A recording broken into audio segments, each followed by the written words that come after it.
Olá, minha amiga, meu amigo, hora do nosso encontro nesta segunda-feira, 9 de setembro, Dia Mundial da Agricultura. Nós passamos mais de 100 mil anos só como coletores, caçadores e nômades. Quando começamos a plantar e a colher, aí nos fixamos e criamos vilas, cidades e nações. Mas aí demorou aí alguns milhares de anos também, né? 11 mil anos por aí. Pois eu queria ler um trecho final da carta de Pero Vaz de Caminha, que saiu daqui de Lisboa com Cabral e chegou ao Brasil. E ele escreveu depois de 10 dias de Brasil, lá no Rio Grande do Norte, eu tenho provas disso. Escreveu o seguinte, sobre a terra brasileira: nela, até agora, não podemos saber que haja ouro, nem prata, nem nenhuma coisa de metal, nem de ferro, nem lhe vimos. A terra, porém, em si, é de muitos bons ares. Águas são muitas, infindas, e em tal maneira é graciosa que, querendo-a aproveitar, dar-se-á nela tudo por bem das águas que tem. E aí, gente, hoje nós, brasileiros, alimentamos 1 bilhão e 600 milhões de habitantes do mundo. Dá uns 20% dos habitantes da Terra, ou seja, em cada 5 pratos de comida, um sai do Brasil. Não esqueça de se inscrever e ao final de deixar o gostei ou não gostei.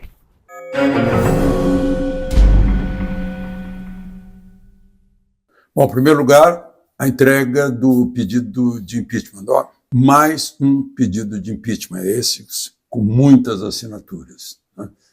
Além de senadores e deputados. Mas o mais importante é que tem um endosso de milhões de brasileiros que saíram às ruas no dia 7 de setembro.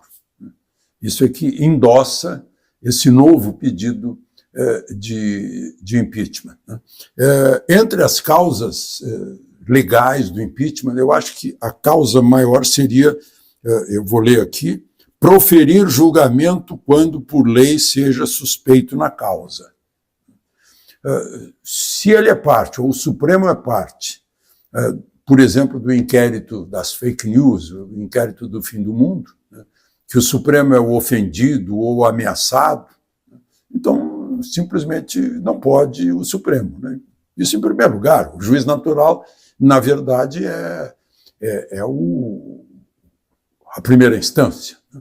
E, por sinal, por coincidência, esse inquérito das fake news, criado pelo então presidente do Supremo, Dias Toffoli, está fazendo 2.000 dias. Isso eu acho que é inédito na história dos inquéritos, né? Sempre foi sendo prorrogado. Bom, como é que funciona isso? Diferentemente do impeachment de presidente da República, não é a Câmara dos Deputados que faz o processo, é direto no Senado, né? Então, o Senado recebe, quem recebe é o presidente do Senado, que pauta ou não, né? Ele pautando, é instituída uma comissão de 21 senadores que vai decidir, vai elaborar um relatório a respeito de, vamos chamar assim, de indiciamento, que é submetido ao plenário. O plenário aprovando por maioria simples, ou seja, metade mais um, 42 senadores, aí volta para a comissão, para ir fazer a denúncia. Aí houve, vamos chamar assim, o indiciado, né? Houve o indiciado, a defesa do indiciado, e elabora outro relatório, supostamente de denúncia, que vai para o julgamento, vai para o plenário de novo. Aí o plenário de novo, por maioria simples, aceita ou não a denúncia. Aceitando a denúncia, aí mesmo é que vai para o julgamento no plenário dos 81 senadores, julgamento que é presidido pelo presidente do Supremo. O presidente do Supremo é que vai julgar um integrante do Supremo, que vai presidir o julgamento de um integrante do Supremo, que só será condenado pelo voto de 2/3 dos senadores, ou seja, 54 em 81 senadores. É assim que funciona. Nunca houve um impeachment de ministro do Supremo. Já houve de presidente da República, né? O mais recente foi Dilma, o outro foi Collor, que renunciou minutos antes, né? Mas nunca houve. Houve a aposentadoria compulsória de 3 integrantes do Supremo pelo AI-5 em 1969. Hermes Lima, Vitor Nunes Leal e o Lins e Silva, né? o Evandro Lins e Silva. Por coincidência da história brasileira, o Evandro Lins e Silva é um dos signatários do pedido de impeachment de Fernando Collor de Mello. Bom, vamos então à chance. Tudo isso está no artigo 52 da Constituição Federal. O artigo 52, entre as competências privativas do Senado, está o julgamento de ministros do Supremo. Processar e julgar. O presidente da República é processado na Câmara, julgado no Senado. O ministro do Supremo é processado e julgado no Senado. Artigo 52. Só que o artigo 102 diz que compete ao Supremo julgar senadores nas infrações penais comuns. Então, é um versus o outro. Teoricamente, se anulam, são duas forças que se anulam. Um julga o outro e o outro julga o um. Né? Que chance tem isso? O fato é que tem muitos senadores, eu não sei se é 1/3 do Senado, se é algo próximo, né? Que ou tem um inquérito, ou tem um processo, está pendurado no Supremo, em outras palavras. Né? Ou tem senadores, né, que têm grandes casos de bilhões que dependem, que são advogados de causas que dependem da decisão do Supremo. E aí há uma amarração. É quase aquele contrato de mão dupla. Bom, queria falar também sobre... Engraçado, eu me dei conta disso hoje. A estátua da Justiça, que está feita lá em granito de Petrópolis, esculpida num monobloco, muito bonita, do Alfredo Ceschiatti. É uma estátua da Justiça que tem os olhos vendados, a espada nas duas mãos, e não tem a balança da Justiça, que pesa os dois lados, acusação e defesa. Que coisa interessante. Terá isso algum significado? Bom, amanhã, terça-feira, a Comissão de Constituição e Justiça da Câmara vai ter uma votação muito importante, né? Vai votar aquela proposta de anistia. Eu não sei se vale anistia ou se não é muito melhor anular o que é nulo de origem. Eu tenho visto de origem, né? Porque o Supremo não poderia ter começado um processo sem o Ministério Público. Então, bastaria anular, porque tem vício de origem, né? Tem 2.000 dias já, como eu acabei de falar, esse inquérito. Essa é uma questão, né? Mas, enfim, e depois tem outros processos lá. Mas, antes disso, a esquerda já anunciou que vai procurar obstruir a votação. Não vai permitir que se vote qualquer coisa que aprove uma anistia.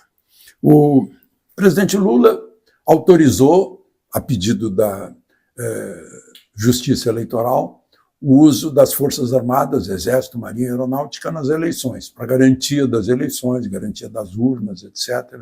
No dia 6 de outubro, né, eleição, e depois dia 27, nos lugares onde houver segundo turno. Eu fico pensando sobre os recursos das Forças Armadas. As verbas estão cada vez mais cortadas. Será que vai ter recurso para isso? Que chega ao ponto de não funcionar elevador em prédio de Força Armada, né? Não funciona elevador porque não tem como pagar a conta de luz muito alta, ar-condicionado é desligado. Está uma situação bem difícil, né? Que nem deveria estar se falando, né? Porque se tiver algum inimigo potencial, o inimigo aproveita isso, né? Bom, por outro lado, nós tivemos o caso da embaixada, que ficou no fio da navalha, né? Com Maduro cercando a embaixada da Argentina, que estava sob a tutela do Brasil. Agora aliviou o cerco. Tinha cortado a luz, não sei se voltou a energia elétrica, né? Muito grave, gravíssimo. Por coincidência, enquanto isso, na semana que passou, lá no campo de instrução de Saican, em Rosário do Sul, houve o teste do míssil Spike, israelense. O Brasil comprou uma centena desses mísseis, 10 lançadores, testou lá na terceira DE, a gloriosa terceira E de Santa Maria. É a parte blindada do Exército. E foi um êxito. Destruiu, atacou um tanque M41, acho que é. É um tanque que a gente passou a usar lá pelos anos 60, por aí, né? E, enfim, porque a gente tem que ter uma força de dissuasão. Quando o Maduro, a gente nunca sabe o que Maduro pode fazer, já ameaçou anexar uma parte da Guiana, né? E para se movimentar lá, a melhor logística é passar por território brasileiro, né? E a gente jamais podemos permitir que um movimento bélico de agressão a um país vizinho e amigo use território brasileiro. Então, esses mísseis são uma força de dissuasão. Mas vocês vão de perguntar, mas estão gastando míssil? Não, fizeram esse teste e o resto é com simulador. Hoje se usa muito o simulador para treinar artilharia blindada.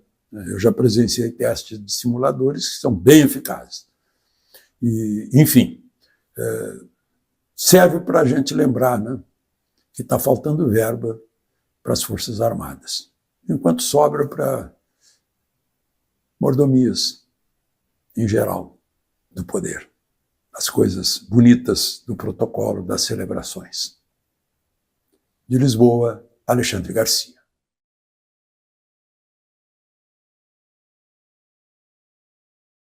Hello, my friend. Time for our meeting this Sunday, September 29th. On September 29th, in 2018, Brazil lost one of the greatest popular singers it has ever had, Angela Maria.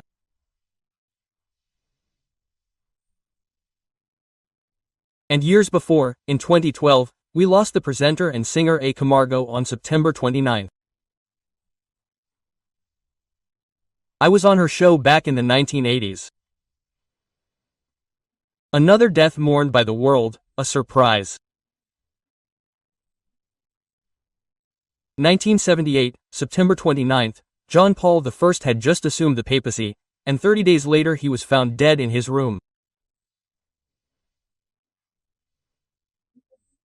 I still heard it in St. Peter's Square, one of those Sundays. And in 1908, we lost our greatest writer, Machado de Assis. Just yesterday, we went to lunch at a restaurant in Largo Machado de Assis in Lisbon, in honor of the greatest Brazilian writer. And on September 29th, but in 1547, the greatest Spanish writer, Miguel Cervantes Sá, who wrote Don Quixote of Mancha, was born.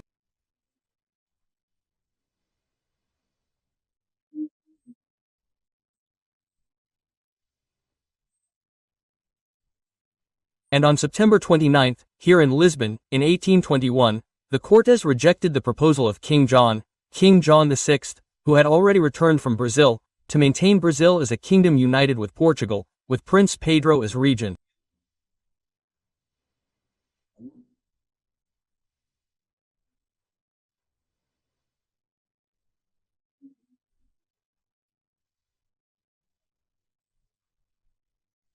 They rejected the proposal and called Pedro back to Brazil, to return to being a colony, after having been the capital of the Portuguese Empire since 1808. Yesterday, I found this sensational book at the Bertrand bookstore, 1821, The Return of the King, by journalist Armando Seixas Ferreira, a very well-written veteran war correspondent.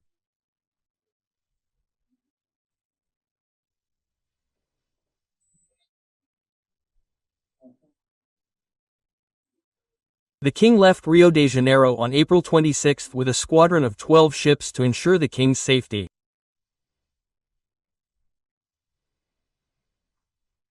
It's worth remembering that the king, being here, took revenge for Portugal's invasion by invading French Guiana, and Brazil invaded, right?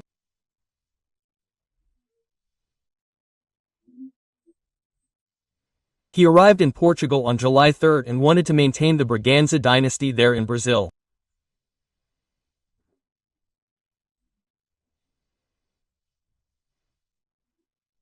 And this was perhaps the straw that broke the camel's back.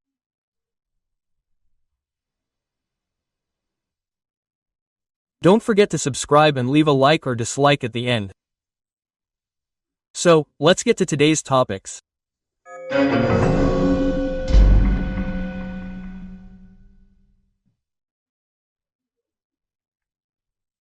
First, I saw a speech by President Lula, apparently to a Japanese official, where he said that Brazil aspires to be a great power. Why?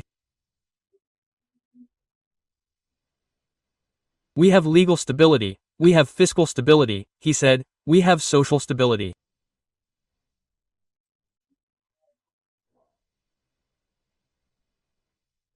Everyone walks safely down the street.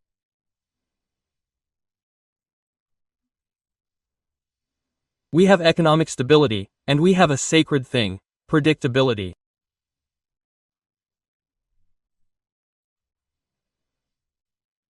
Here, we don't do anything in the dead of night.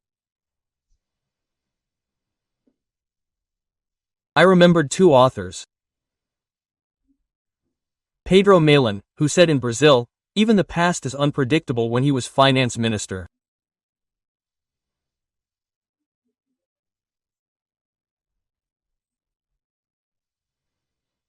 And George Orwell, quoted in Fernando Schiller's Veja article, right, in which truth is a lie, war is peace, and love is hate.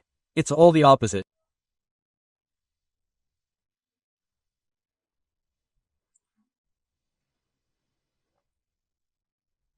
President Lula is returning to the Northern Hemisphere. Having just returned from there, he's returning to Mexico, and in October he'll be returning to the Northern Hemisphere, to Russia.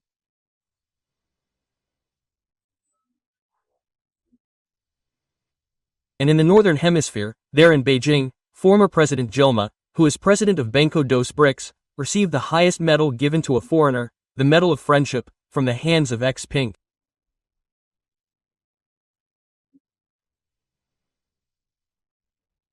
And then she made a statement that I want to share with you because I didn't quite understand it, but maybe you will. I don't think Brazil has to be communist. Now, it's not the path of anti-communism. It can't be what happened in Chile with Salvador Allende, in Argentina, in Brazil.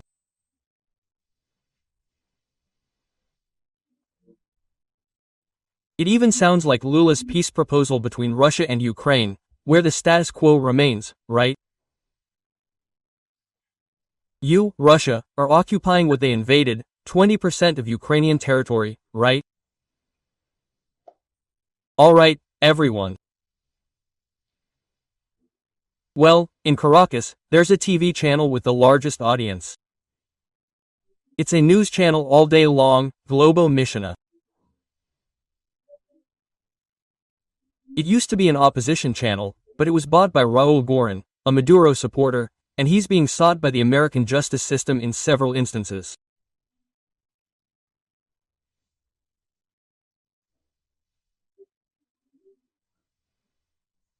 Well, there's this morning program, Front Page, hosted by Carlos Peñalosa, who interviewed Professor Orcar Arnal, a professor of constitutional law at the Central Venezuelan University, which is the oldest and most important in Venezuela.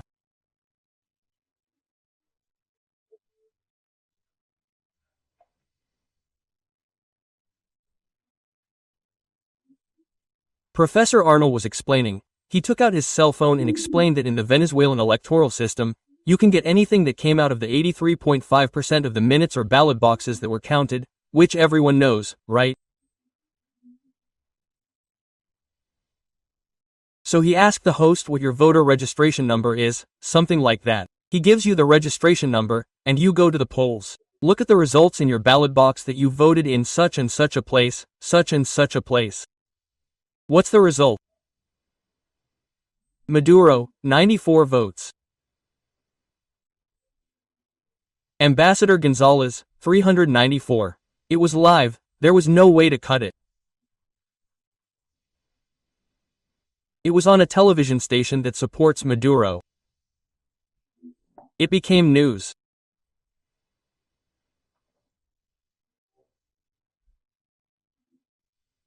Well, back to Brazil, Minister Moraes, as you saw, right, on Friday, the hairdresser Deborah dos Santos's defense insisted, and he said no.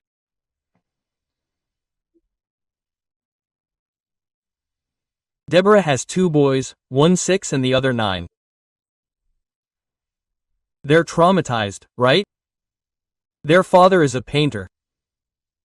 Yeah, they're poor, simple people.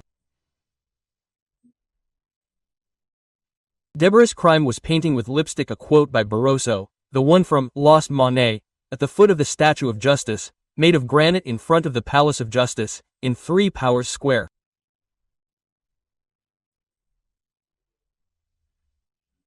She was photographed by a newspaper, and because of that, she's still in prison. She's still in prison. Then the lawyer claims, right? Geez, she has a child. This happens all the time with drug traffickers, female drug traffickers with small children. Well, it happened to Adriana Anselmo, Cabral's wife, who was convicted 300 years ago. She was convicted in 2018, 18 years ago.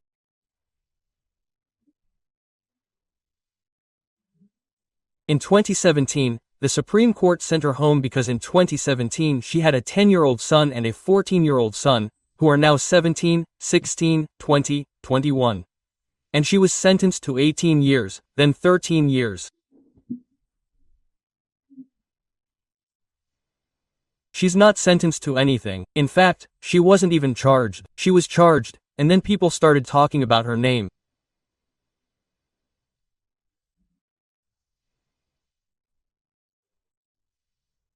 Oh, Minister Moraes claimed that she represents a social danger in Lisbon.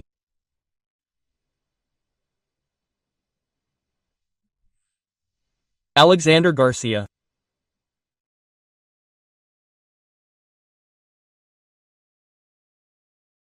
Hello, my friend. It's time for our meeting this Wednesday, January 15th. Today I chose my best suit jacket, my best shirt to talk about the tsunami of democracy that swept the country in 2 days.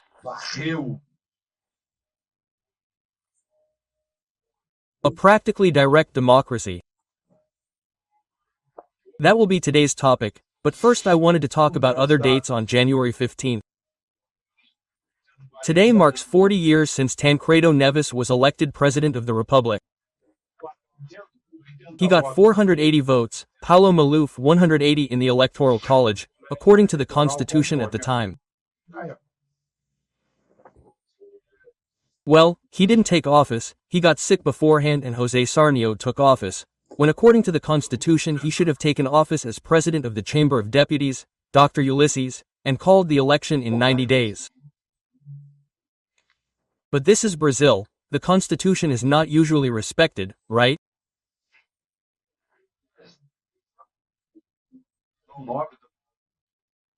By the way, in the main hall of the City Hall of São João de Iore, a PT mayor in 2014 removed the portraits of the presidents of the Republic, Médici, Gas, Costello, Costa Silva, Figueiredo, and left Tancredo, who was elected just as much as they were.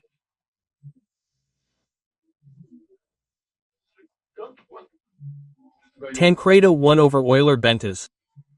Geisel won over Dr. Ulysses. I'm talking about 2 that I covered as a journalist, I followed as a journalist. It doesn't make sense. Today there's a PL mayor there. I don't know if he replaced them. He put all the presidents, including Color, who wasn't there either. Strange, right? It's of a PT mayor who was the dean of the university. So he must have studied logic, right? Tancredo was elected just like the military generals in the same way.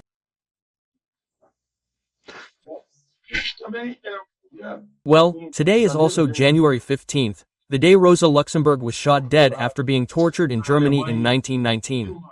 And it was later discovered that it was the Social Democratic government that ordered her murder. Why am I mentioning Rosa Luxemburg? Because she was mentioned by the Supreme President, Minister Barroso, the only person mentioned in the article that was published in the ESTO on Sunday. The only person mentioned was Rosa Luxemburg. She was the founder. She was one of the founders of the German Communist Party. She preached the Bolshevik Marxist revolution, right? She was a great communist, a philosopher born in Poland, but she married a German, went to live in Germany and ended up being persecuted, killed, assassinated. The minister's phrase is one of her phrases. He paraphrased her phrase. Her phrase is, freedom is exclusive. Freedom is exclusive, and it is exclusively the freedom of those who think differently, right? If I want to talk about freedom, I have to give freedom to those who think differently from me. He changed it a little bit and put freedom of expression in the spotlight, right? Let's say he gave it a modern importance. But anyway, let's get to today's big topic. Don't forget to subscribe, and let's see if you subscribe like you subscribed to Nicholas. Nicholas grew by more than 2 million in 2 days. And at the end, don't forget to like or dislike.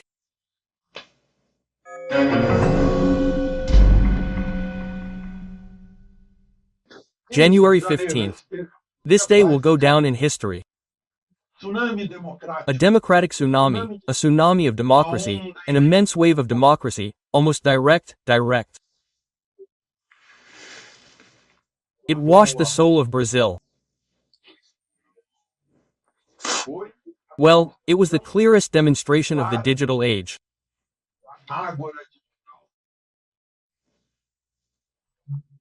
It's like 225 million, there's no such thing in Brazil, but Nicholas managed to get 225 million views in 2 days.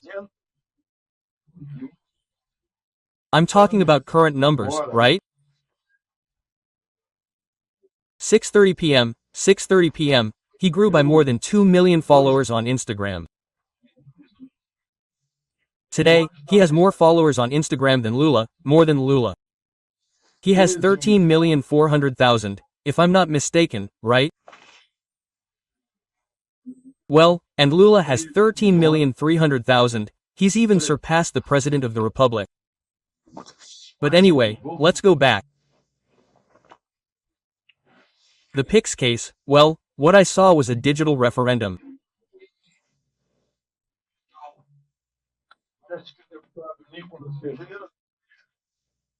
It seems that Congressman Nicholas Ferreira of the place called on the nation to speak out about an inspection that would fall on the poorest, on 40 million informal workers.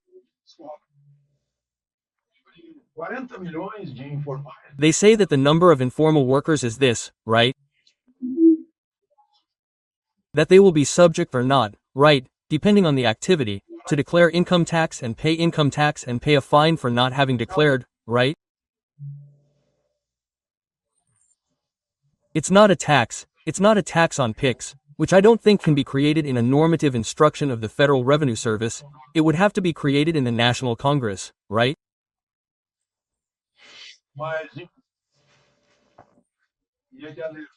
But anyway, and he warned about this and asked in 4 minutes and asked the nation to ask why the state-owned companies that were making a profit are now making a loss.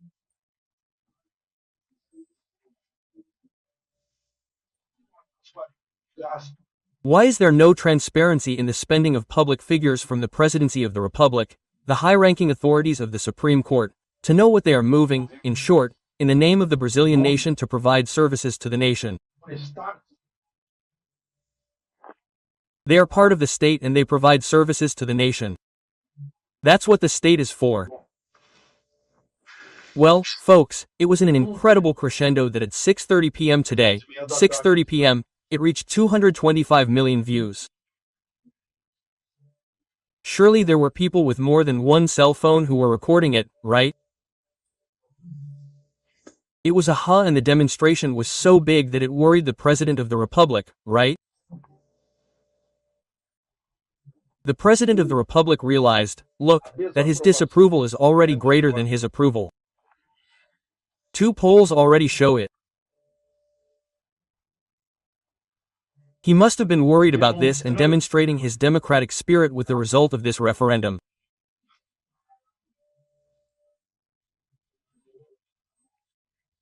He must have given orders to the Minister of Finance to cancel this crazy idea that would only cause wear and tear on the government in order to tax the poorest who already pay for inflation.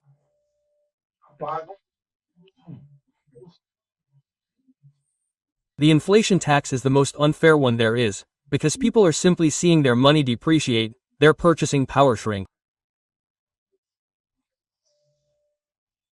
This is the inflation tax, inflation that is caused by excessive government spending and creates a fiscal imbalance. To solve the fiscal imbalance, the government has to collect more. It is not enough to spend less, provide good public services and fire people. Everyone who was invented and invented ministries had 22, but now there are 39 ministers, if I'm not mistaken. That's a lot of expense. Not to mention the expenses for parties, etc., travel, hotels, 5-star hotels, those things.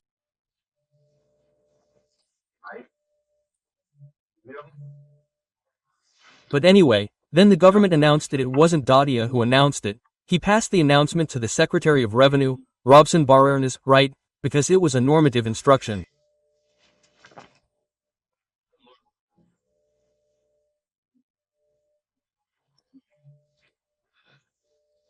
And then he said that it was necessary to strengthen a provisional measure that will strengthen PICs.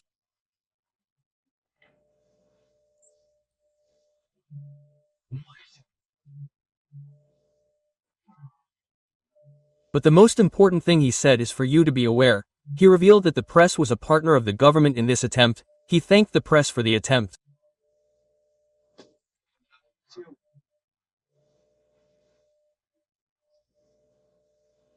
Wow. This is very serious, right? Well, and Nicholas won. He's a hero of the people, there's no doubt about it. Well, it's the practice of direct democracy by the people. The people spoke out. Well, then the finance minister said that in order to have an honorable exit, the government created a provisional measure. He didn't say that, I'm the one saying it. He announced the provisional measure that confirms everything that already exists in PICs, banking secrecy, and the free payment, right? And then he added one more, taking advantage of the fact that many people today were scared and saying, no, if you're going to pay with PICs, then there's an additional charge just like many people do with a credit card. So, taking advantage of that, there's a motto of this provisional measure, which is to equip PICs.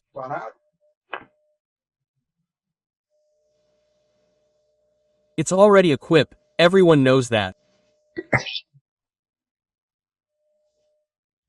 No one uses cash anymore, they use PICs, pay the bill by showing it, go there with their cell phone, scan the QR code, pay, right? It's like we do every day.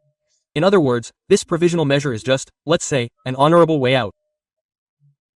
Look, we had to cancel it because something better came along to confirm PICs, right? And there was no shortage of accusations, the crime of fake news. I didn't see any fake news on Nicholas. There was information and opinion there. Among the opinions, he said, look, there won't be any taxation of PICs, but I don't doubt it because they said they wouldn't tax the Chinese blouse, right? He's a politician and he has an opinion. Speaking of which, he's a politician, he has an opinion. Bolos, who is from PSOL, said. He posted there saying he's going to file, he's going to file, he's going to file, he's going to file. With a lawsuit, to file a lawsuit to get Bolsos, who is a deputy, doesn't believe in Article 53 of the Constitution, which says deputies and senators are civilly and criminally inviolable for any words.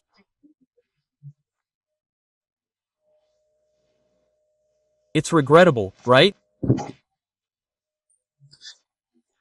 Well, Nicholas finished with a heavy sentence.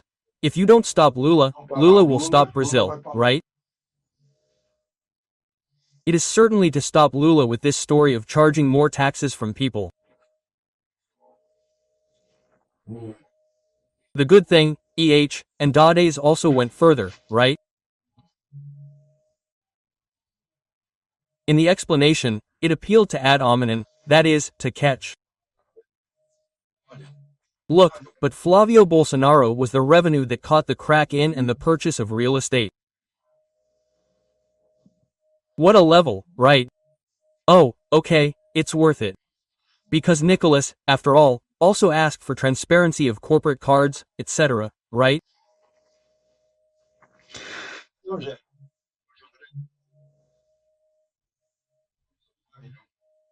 So, people, today is a great day, a wonderful day in which we discovered the strength of direct democracy that back in Switzerland or Greece was in the agora, in the square, speaking directly with authority.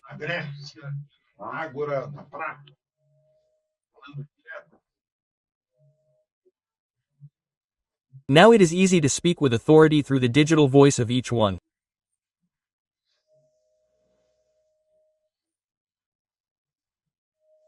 And then I wonder how many are against democracy and don't want to know about this power of the people's voice, because this is the voice of the people for the people.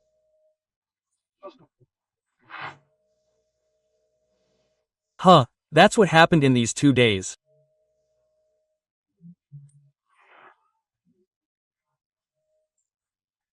And there are people who want to censor the social network, because the people can demonstrate against a measure of their employees, which all of the government they are servants of the people, to take away the people with fewer resources who are using informality to survive.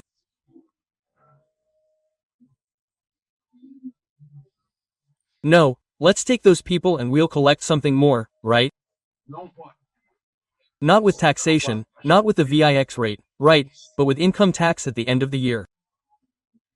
Let's see. But he earned more than he should have, so he would be obliged to declare his income. Hello, my friend. It's time for our meeting this Thursday, July 3rd.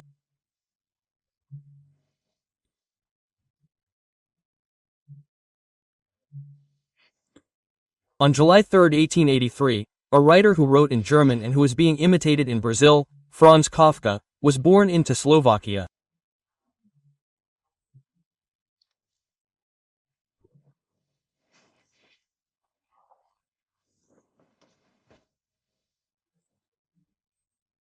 He wrote this book here, a book that became famous all over the world about a character who was prosecuted without knowing why, ended up dead, sentenced to death, without knowing why.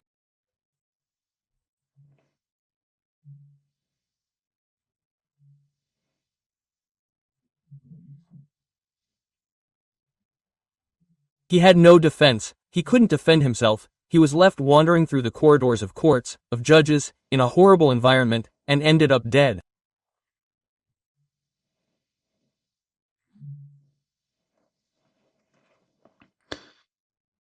He died like a dog, it says here almost at the end. It was as if the shame should survive him.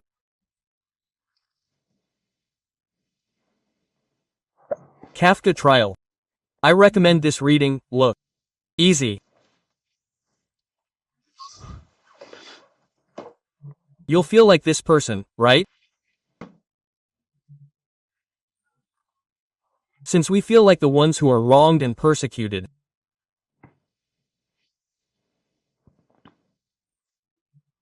Remember to sign up and at the end to like or dislike.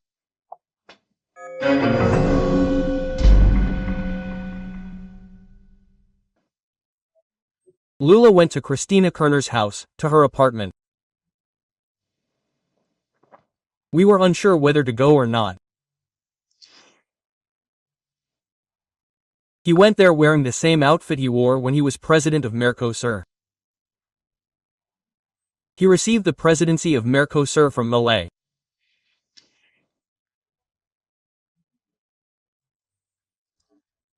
There, at the Mercosur meeting, they signed an agreement with a group called ESTO, which is Switzerland, Norway, Iceland and Liechtenstein, which is a principality.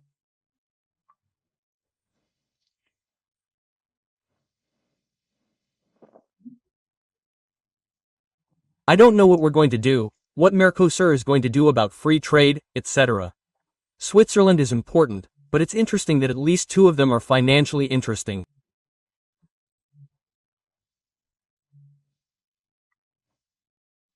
Banks, credit, currency, loans, deposits abroad, Liechtenstein and Schweiz and Switzerland, right?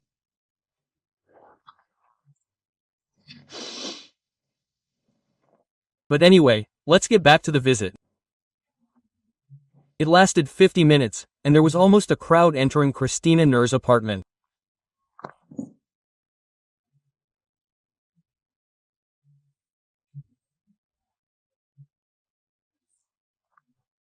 They took a picture of the two of them together, and another picture of Lula holding a "Free Cristina" sign, and a Peronist congressman holding a "Free Lula" sign from the time he was imprisoned, convicted in 3 instances, and was visited by Cristina Kirchner, who was, at the time, the vice presidential candidate on Alberto Fernandez's ticket.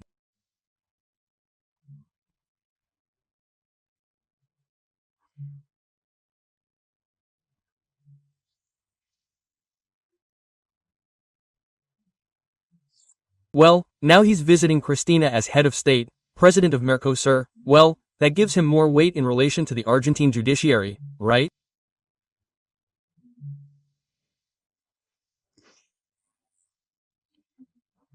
Well, he said that it's more than friendship, it's an affection between political comrades.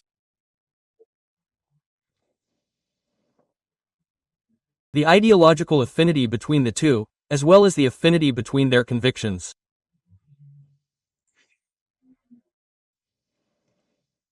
And he also said that he could feel the popular support she has received on the streets. And he must have felt it when she arrived and when she left, right? Because there was a Peronist chanting there. Well, many photographers and people there are curious to know about this visit.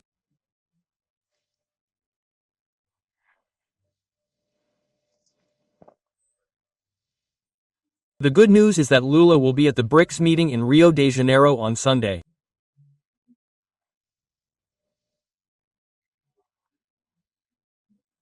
Tomorrow, Friday and Saturday, there will be very strict security measures there, but the main ones won't be there, right?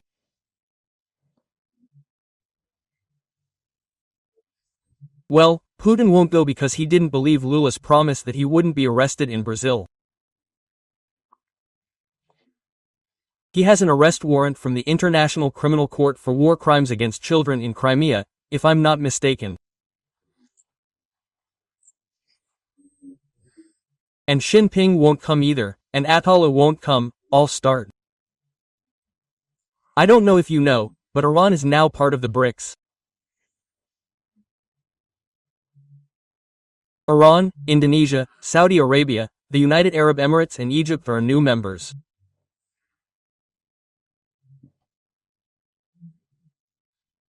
The original members are, right, Brazil, Russia, China, right, India and South Africa, which gave the initials of the acronym, right, BRICS. The S stands for South Africa in English, right, South Africa. Anyway, it's a group that organizes itself against the West. That's what The Economist said about Lula, that he's in a group that's against the West, against our values, right? And at the same time, Argentina is on the side of Western values. So much so that the speeches now in Mercosur, today's speeches were opposite, Lula's and Milei's, right?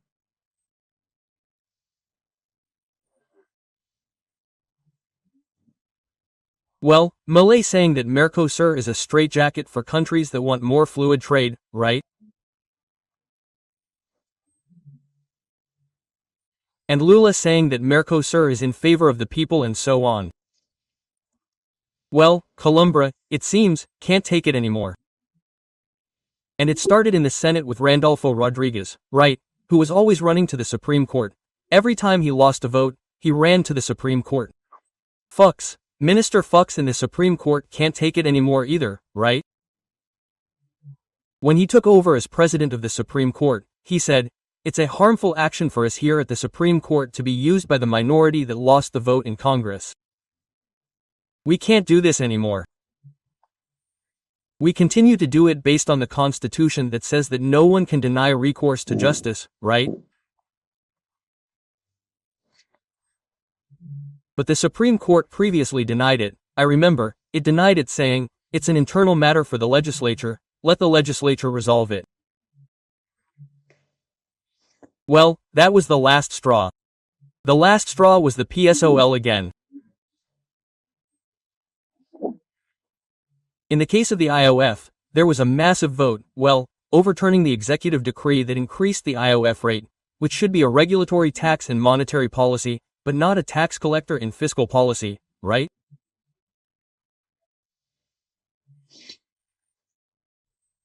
Well, and Lula has now gone to the Supreme Court against the legislature, the attorney for the union, claiming that it is unconstitutional, because it violated the independence of the powers, right?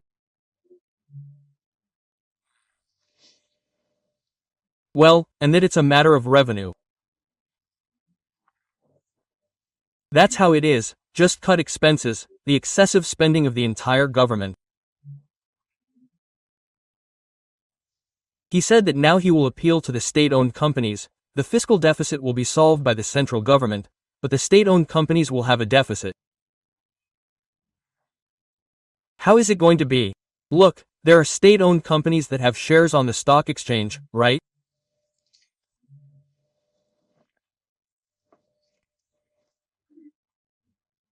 Well, there's another issue here that's just to show us who's on the side of the criminals and who's on the side of the nation that deserves public security because it pays a lot of taxes and needs security.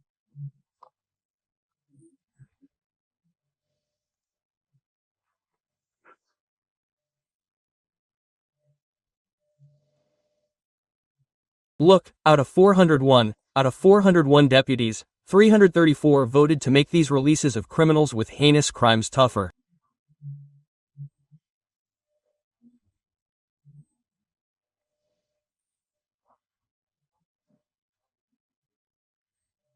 "65 left-wingers voted in favor of the criminals, which means that they can't have the so-called sentence progression if they haven't served 80% of their sentence, right?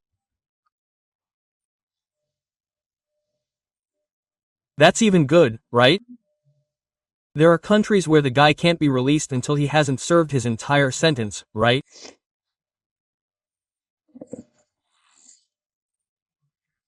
And the so-called parole in the United States is something exceptional for people with good behavior, with work attitudes in prison, examples of initiative in prison, so we decide to have the parole, as they call it, right?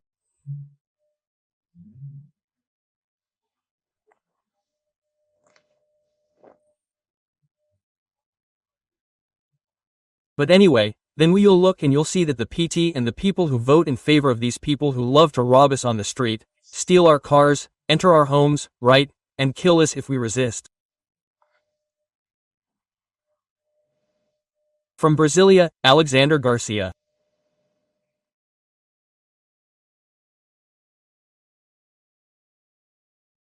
Hello, my friend. It's time for our meeting this Wednesday, October 25th, Civil Engineers Day. For me, it's the most eclectic of professions. Civil engineers understand everything. For example, a civil engineer minister is doing this. Henrique Merlin was president of the Central Bank, president of the Boston World Bank, and Minister of Finance. Lucas Lopez, JC's Minister of Finance, is Minister of Civil Engineering. Just for the record, today is also Dentist's Day. They're the ones who fix our toothaches and the appearance of our smiles, right? And shoemakers too. These days, people wear shoes until they wear out and then buy new ones. I'm from the time when people took shoes to the shoemaker to have them made for loose socks, half soles, and heels. The sole wore out, the heel wore out, and they came back again. Back then, they were made of leather. Well, today too, lo and behold, history repeating itself. It was in 1147 that Dom Afonso Henriques, the founder of Portugal, expelled the Moors and the Muslims from Lisbon. What a story. Today, they're entering Europe without a sword and exerting a heavy influence in France and England, for example.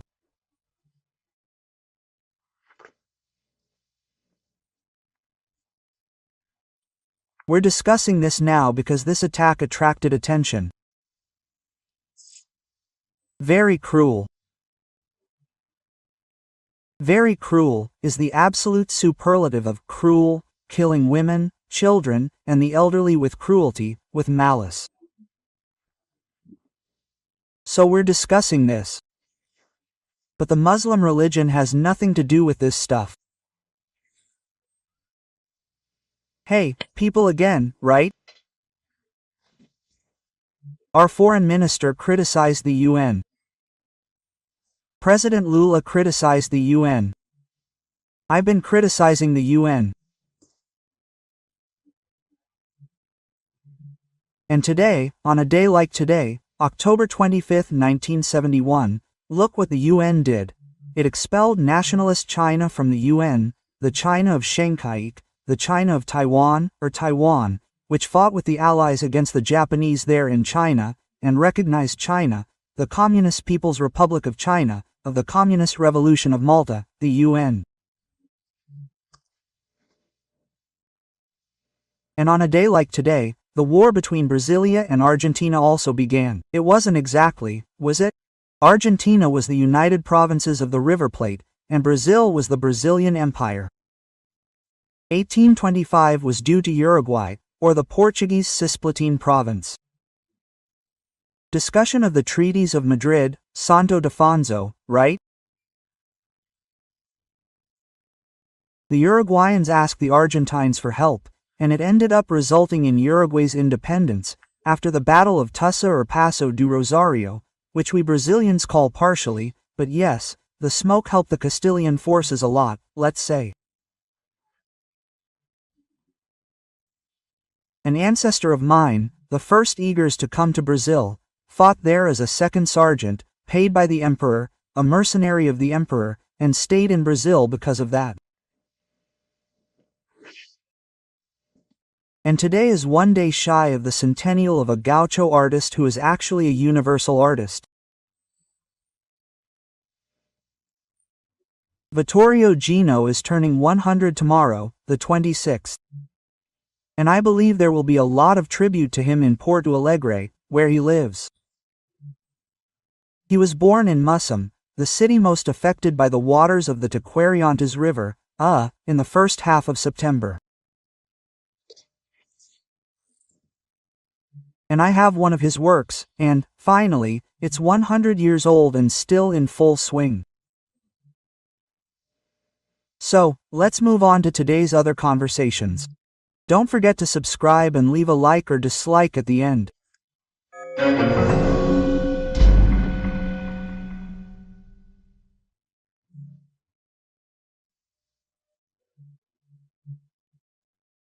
Well, yesterday I talked about that art exhibition at Caixa Econômica Federal, where there was a trash can wrapped in the Brazilian flag, and inside it were former Minister Paulo Guedes, Senator Demers Alves, and the Speaker of the Chamber of Deputies, a powerful president, Representative Artur Lira.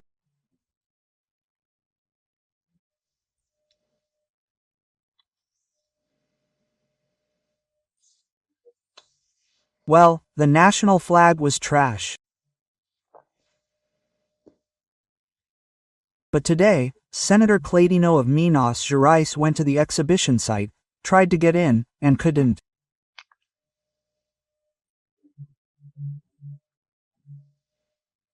He announced that the exhibition cost $250,000, according to him, and showed some works, all vilifying the national flag, which is our sacred symbol, the symbol of all of us Brazilians. It represents us, we are represented by it. Besides this image of trash, there was a national flag there in which the motto, order and progress, had been replaced by a phallus. Another national flag has a former president of the republic, in this case Bolsonaro, defecating on it. Another flag in the circle where the imperial coat of arms used to be, right? The blue circle with the motto. Inside there's a marijuana leaf. The drug that experts say if there were only one to be banned, it would be marijuana, which destroys neurons. On another flag, okay? Put a message instead of the order for progress, send nude photos, something like that. See if there's any other vilification of the national flag there, right?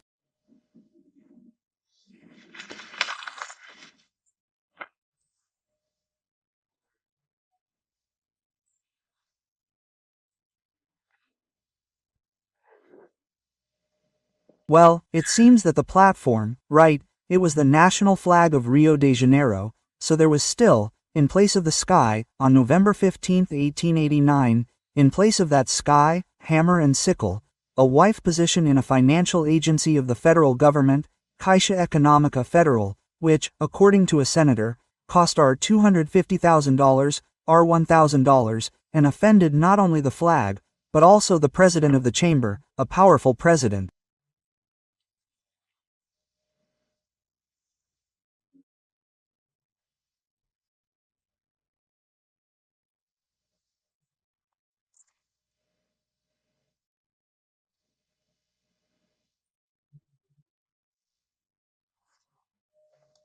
Result: the president of Caixa, I think it's Rita Serrano, was fired, and a president appointed by Artur Lira was appointed.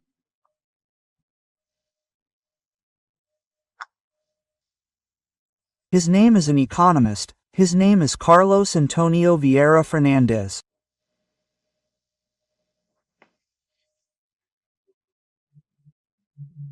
Conspiracy theorists might even think that this exposure was made to quickly resolve Artur Lira's demand to appoint a president of Caixa and will also appoint directors of Caixa, right?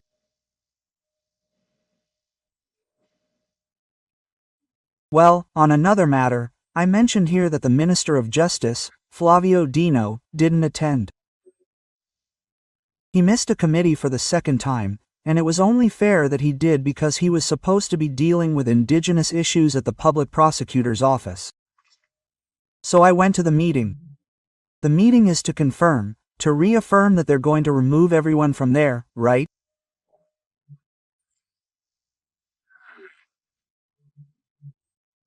People who were mistakenly settled by INCRA in 1994 are already established, rooted there in Apateruana.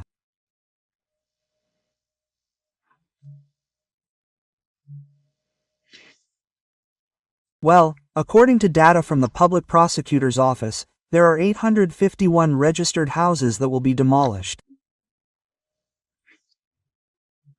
3,000 people are raising, according to the Public Prosecutor's Office, 60,000 head of cattle. They have to remove everything from there. According to the Public Prosecutor's Office, there are 100 indigenous people. And I see here that the area has 773,000 hectares.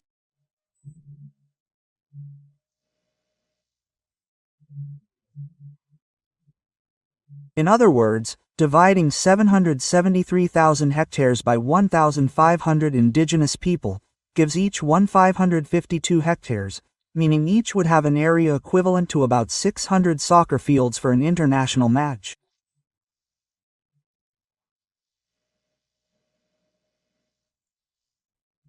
The total, for those who are curious, of Brazil's indigenous areas is equal to the combined area of France and England.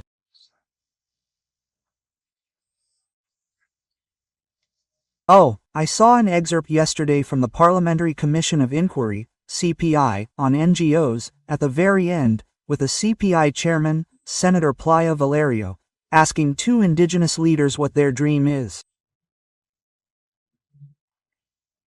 They say the law allows us to form partnerships with mining, for example, because, well, everyone knows about wide belts, diamonds, gold, my God, partnerships, right? And there are other indigenous nations, other ethnicities, right? There's only one nation, the Brazilian nation, right? These ethnicities are part of the Brazilian nation, and I don't know why they want to keep them separate from the Brazilian nation, from other Brazilians. I think they could coexist very well, right? 3,000 people, plus 100 indigenous people in a gigantic area of 773,000 hectares.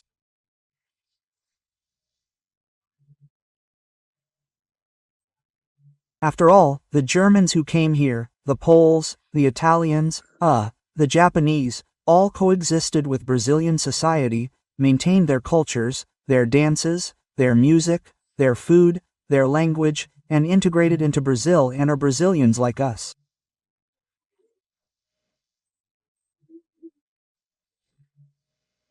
Can you think about that? And just to wrap up, the election in Argentina, at the home of Mauricio Macri, former president of Argentina, a meeting between Javier Milei and Patricia Bulg.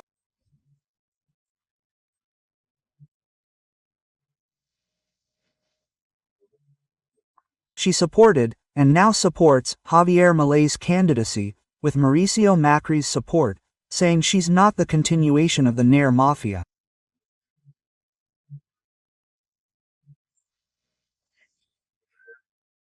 Well, she got 23% of the vote, and even won in Buenos Aires, and won well. And if you add Javier's 30%, you get 53%. But politics, as Magala Pinto said, is like the cloud. Like a cloud, we look at it, it's one way, we wait a little, look again, it's already the other way. It depends on the winds. From Brasilia, Alexander Garcia.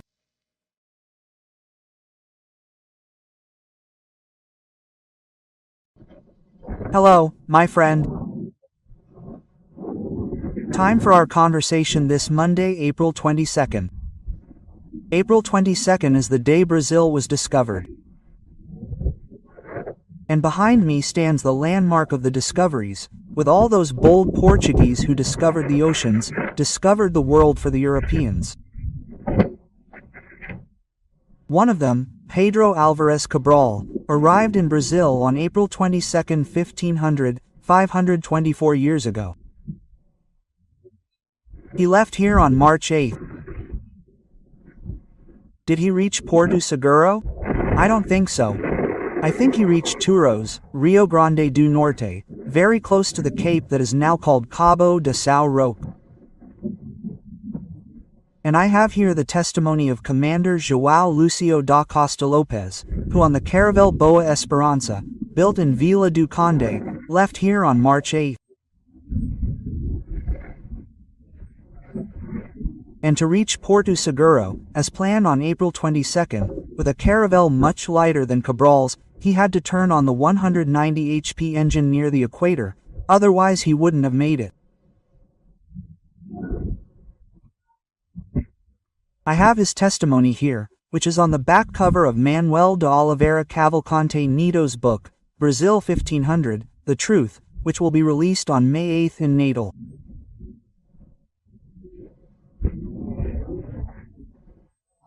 On the book's back cover is an email from Commander João Lucio, from the following May, which reads, I have already made 8 Atlantic crossings and followed Cabral's route 3 times. It is impossible to have reached Cabral so quickly at that time of year.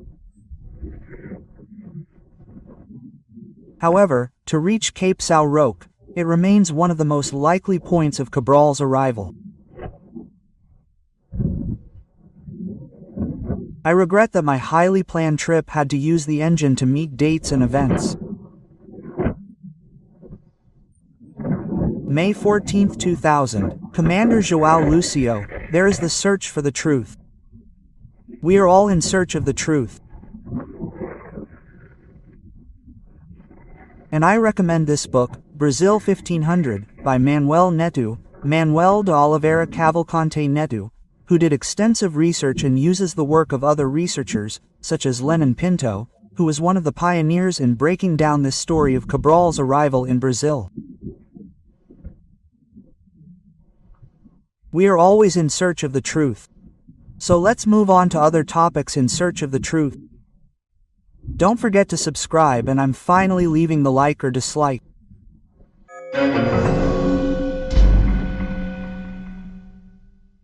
That's right. Today at the Planalto Palace, at a ceremony, launching a program called Acredita, President Lula, in front of the ministers who were there, complained about all of them. I've already told you here that he doesn't see any responsibility for himself. It's the ministers, right? It's the others who are doing things wrong or doing things they shouldn't.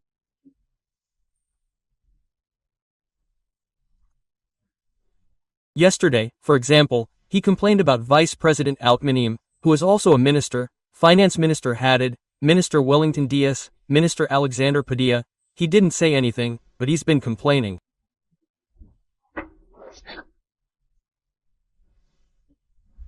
Who else said anything? Well, the other day it was the president of Petrobras, which was in trouble, right? Oh, look what he said here. He needs to talk more with Congress, not just read the book, right? That Alckmin needs to be more agile. He even indirectly mentioned the voter, right? Because he said back then, not long ago, that the voter starts making money, then stops voting for the Workers' Party. The one who wins, the metal worker who earns $8,000 a month, no longer votes for the Workers' Party. That was President Lula who said, right? And now he's saying, look, the Workers' Party only has 81 representatives out of 513. So we need to talk more with all levels of Congress. Wellington Dias, who was there, also drew attention to this, saying we need to talk more. Rui Costa, who is the chief of staff, who is there, that we need to spend more time talking, right? Well, look, he seems to have been inspired by Alexander de Moraes when he said, whoever doesn't want to be criticized, satirized, shouldn't enter public life, should stay home. He said the following, Lula, today we either do it this way or we don't enter politics. He's telling them, look, you entered politics, you have to do it this way, you have to talk, right? You feel like things are bad. Quote. This Wednesday, Congress should overturn the vetoes he made in that amendment, right?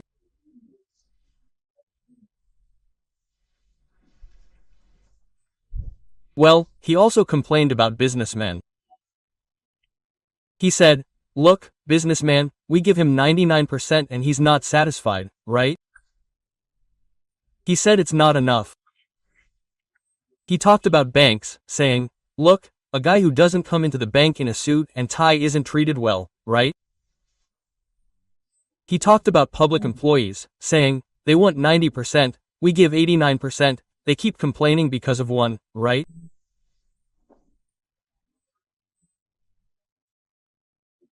He even talked about Bolsa Familia, saying it can't be eternal. A person can't be eternally dependent, but between you and me, there are governments that love to make people dependent on their benefits, which aren't government benefits.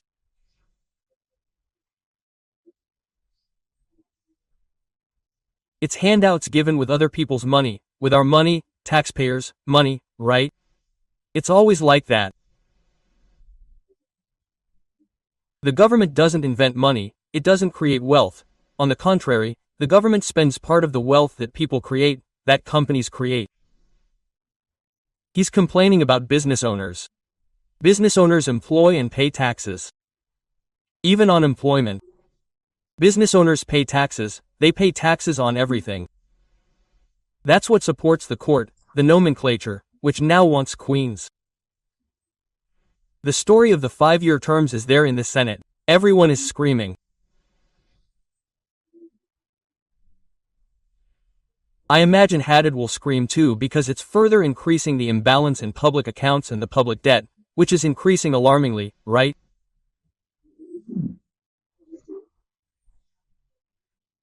I showed here the other day, Lula's first 14 months gave 17 trillion more. If we compare it to the Bolsonaro administration, for example, in the first 14 months, it was 300 billion or so. Yeah, that's a big difference. Well, but it's not just in Brazil, right? I'm here in Lisbon, it's here too, here in Portugal, that the president of Brazil is having problems. He was supposed to come, it was said he would come for the commemoration of the 50th anniversary of the April 25th revolution. He came last year and had difficulties. I was here and saw difficulties with the demonstrations in front of the presidential palace and especially in front of the parliament. I was there and saw, right? He almost couldn't get in because Chega didn't want him. But Chega had 12 representatives, now it has 50. And the center-right has grown in general. The socialists on the left are no longer in government. So Lula cancelled his trip here. According to the rumors in Brasilia, he won't come. It will be on the 25th, this Thursday, to avoid any embarrassment here. There's another embarrassment. You saw that Brazil disapproved, condemned the police invasion of the Mexican embassy to catch a fugitive for a common crime inside the embassy. It wasn't a political asylum, it wasn't a political crime like there is in Brazil, a crime of opinion, it wasn't. It was corruption. Well, they just held a referendum in Ecuador and the Ecuadorian government has about a 70% approval rating. What Brazil condemned, the Ecuadorian people are approving to catch corrupt people. There's a combination of Lava-Jato and an anti-drug campaign. They're catching judges, prosecutors, police officers, corrupt public officials, they're catching everything and the people are approving. I don't know the exact percentage because they're still investigating, but there's already about a 70% approval rating for Daniel Noboa's government.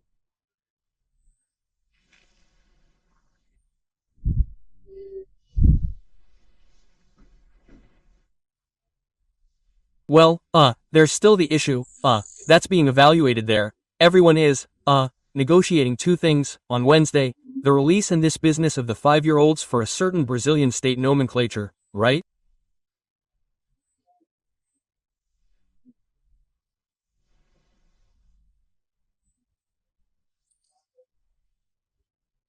The Brazilian state already has different vacations than taxpayers, different retirements, very different job security, right?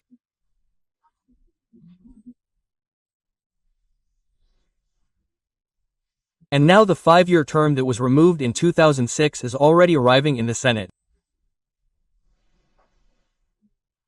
They say the President of the Republic is worried and will talk to the presidents of the Chamber of Deputies and the Senate.